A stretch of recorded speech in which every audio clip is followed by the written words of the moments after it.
Attention, press any key or hold for an important message. Mayor Walsh has issued a snow emergency and parking ban to begin at 7 a.m. on Thursday, January 4th. Boston Public Schools will be closed on Thursday.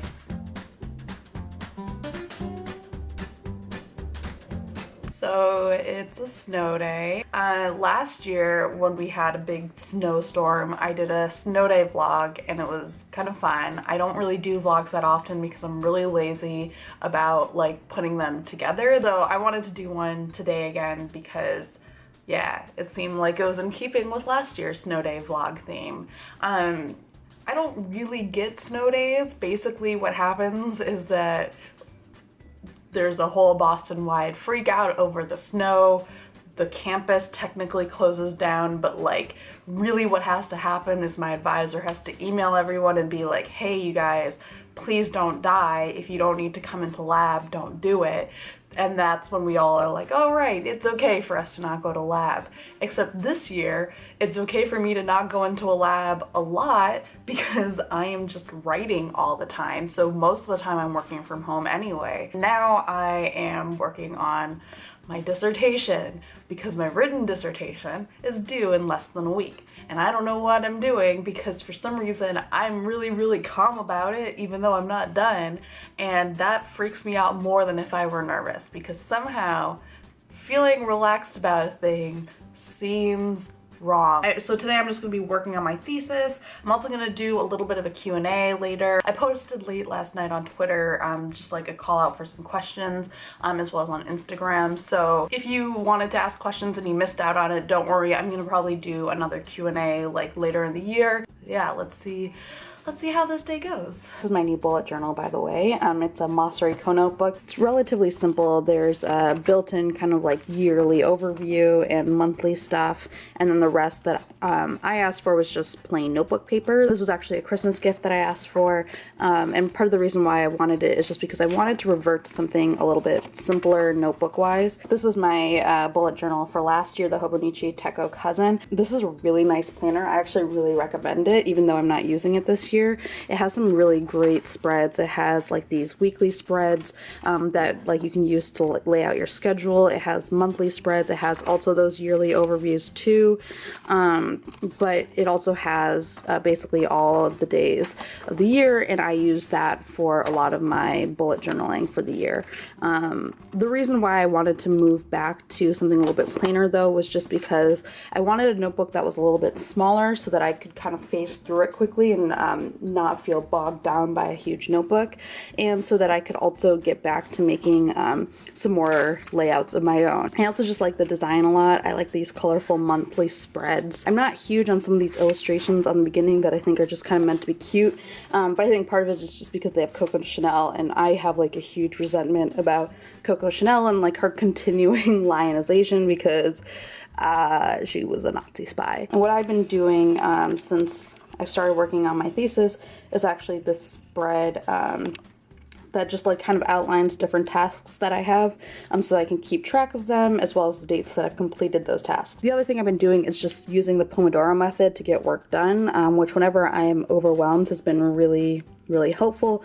The way that I do it is just the kind of standard. I work for 25 minutes and then I take a 5-minute break. After 4 rounds of that, I take a 25-minute long break. And it's just been really helpful for me because especially when things are very overwhelming, it helps to break things up into 25-minute tasks. Something I like to do along with that is actually keep track of how many of each of those 25-minute rounds I do. The other thing that I found really helpful last year was to actually outline what I'm planning to do for each 25-minute block and then log what I did. And this really helps me focus at the beginning of each kind of work period so that I'm not just aimlessly thinking about, oh, what should I be doing next?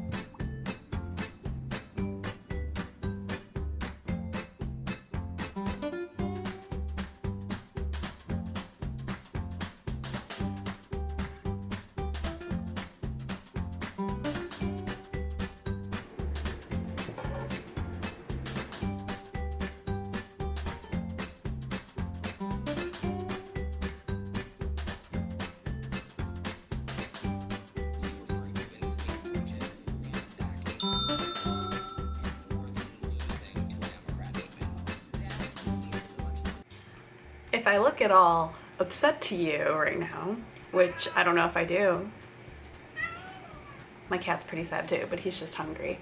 So I'm applying for this fellowship, and I have this whole writing sample that I did like these major edits to on the plane, and I was like so proud of myself. And my edits did not save. And so now I have to figure out what I thought I changed everything to. Yes, Kat, I'm also very, very sad. It's very sad. I agree, Kat. It was really sad. So I really want to get like all of those edits rewritten. I'm gonna first make some popcorn, maybe drink some wine, because I'm so freaking annoyed. Actually, I'm gonna go feed my cat first.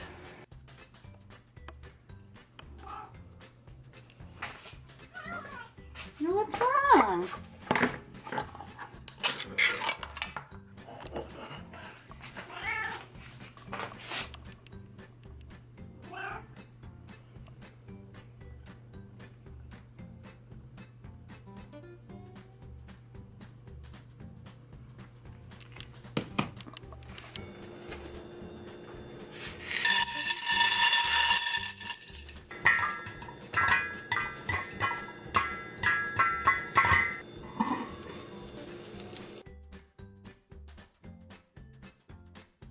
Sean, do you want to drive this thing or not?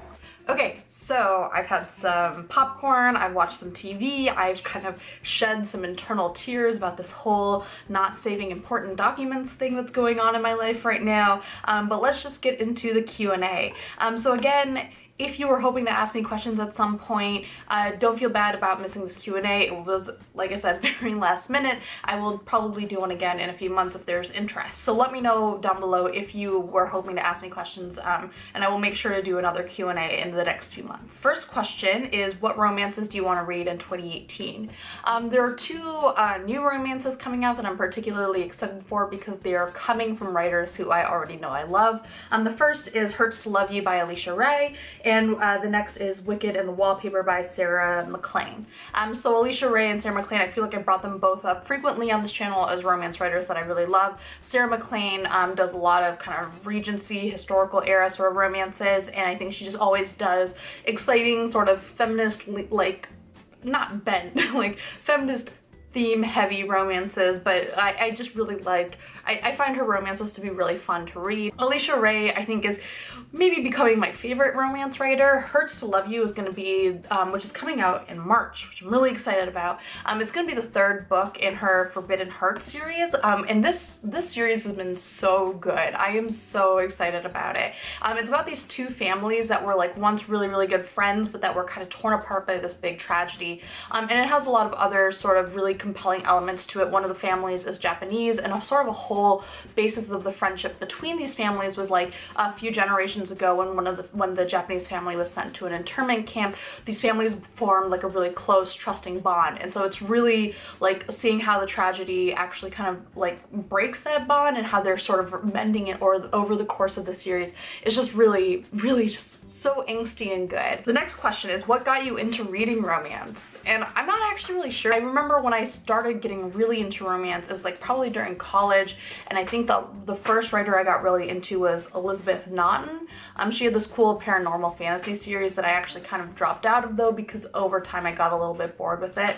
And I actually tried to read one of her more recent books recently, and I just wasn't as into it. I don't know how I found her. I don't know. I'm really bad at remembering how I get into things, which is bad because when I get into things, I really get into them, and then I can never remember how it started. Moving on to the next question. If you weren't a scientist, what other career path could you see yourself taking? I think I could see myself as a lawyer or a doctor. I could see myself being a lawyer because I love talking and I love kind of coming up with arguments, and I love kind of getting to know like codes and rules and then finding ways to work with the wording to deal with them and maybe make them work for you. And I could see myself as a doctor because I think, and this is again where it feels cheating, like I feel like it engages with science in a very different way. You're dealing with the body hand on, and I think as a scientific problem that's really interesting, but also like you are also helping people. Okay, next question, comfort food. All of it.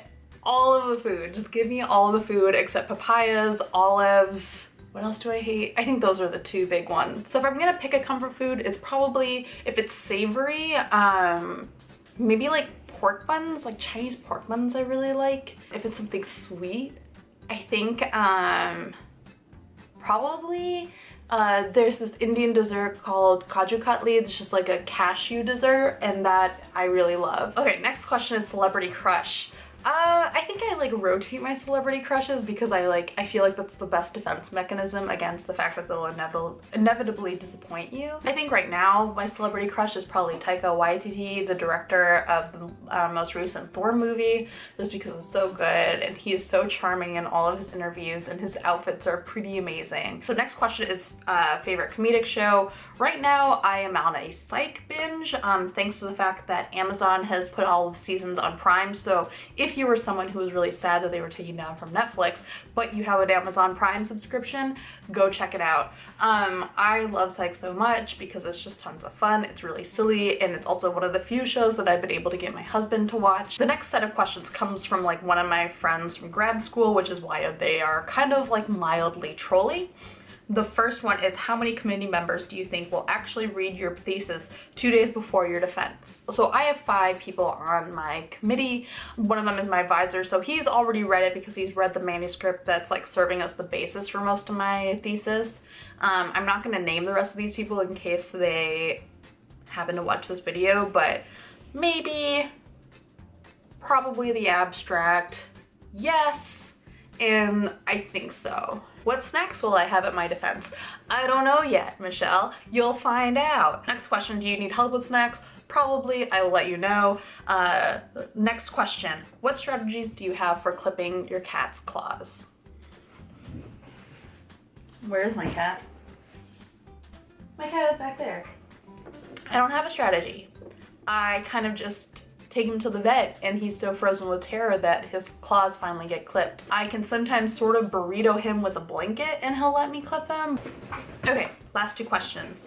First, how did you get involved with science / what do you love about it? I don't really remember a time when I wasn't involved with science. My family is like a science family. My parents are scientists, my dad's parents are scientists, like all of my uncles and aunts practically are like either some variant of scientist, engineer, or doctor, I think. So when I was little, I would go to like your bring your kids to work day and I would get to like dissect grasshoppers and preserve them in amber because that's what pharmaceutical companies bring your kid to work days apparently do. Or I would like go hang out in my mom's lab and just like sit there and look at all these cool like gels shifting around. I didn't know what was happening, but it was really cool to see. I just don't know a time when like science hasn't been a part of my life. I enjoy science the way that I think a lot of people enjoy science, like the way that I think a lot of people love science, which is that even if you're not a scientist, like there's just this huge crazy world around us and also inside of us and also like beyond us that is just so fascinating to learn about. Like there's so many little facts to know and that like intersect in really cool ways. But also it's just like a really personal thing for me. It's something that connects me to my family, it connects me to my family's history. And the last question, who are some women in science, past and or present, that you admire? There are probably like scientists that like people are like kind of broadly familiar with who I should use as an answer for this, but I'm gonna kind of go back to both my previous response and add in something else as well. And so this is gonna be really corny and cheesy, but it's also very sincere. First off, growing up in a family of scientists has been growing up in a family with a lot of women scientists. My mom is a scientist, my grandmother is a scientist, and I feel like when I think of women scientists, those are the 2 people who I think of. Starting with my grandmother, I've told this story before on like this channel and on my like other social media accounts, but I've also gotten it wrong. My mom saw my Instagram post about her and actually corrected me yesterday, so this is my moment to set the record straight. I used to think that my grandmother went to Oxford in the 20s and finished her PhD in 2.5 years. That is not true. She went to Oxford in the 40s and she finished her PhD in chemistry in 1.5 years, which is crazy. Like I knew that was crazy before because people said it was really impressive, and now that I'm at the end of my PhD, I'm like even more in awe. And the other one, like I said, is my mom, and my mom has always been really insistent on me taking my education seriously, and especially taking my like kind of science education very seriously. And like I don't think I knew that people discourage women from science for a long time because I grew up in this family. And the other group of women in science who I admire are the women who I've learned science with. Like these might be women who I went to college with, who I've gone to grad school with. You know, these are women who I've like, you know, taken classes with, I've lived with, I've gone to parties with, I've done experiments with, I've, you know, sat around in a kitchen or a lounge talking about our data with, or complaining about lab stuff with, or maybe even just women who I don't even like, but who I've been around because we've been studying science together. Like these are people who I've seen kind of firsthand how hard they work and what kind of challenges they're up against, and their commitment to both like what they're working on and to what they're willing to do for others. And like I know some really, really smart women. I know some really, really accomplished women. Some of them I'm really, really good friends with, and I'm just always so amazed by that. I just think it's so fucking cool. So yeah, I think that's it for the Q&A for today. So thank you guys for watching. I hope you enjoyed hanging out with me on this snow day. If you are also in a place that is experiencing this cyclone bomb, whatever bullshit, I hope whatever your commute involves tomorrow is okay. Yeah, thank you guys for watching, and bye.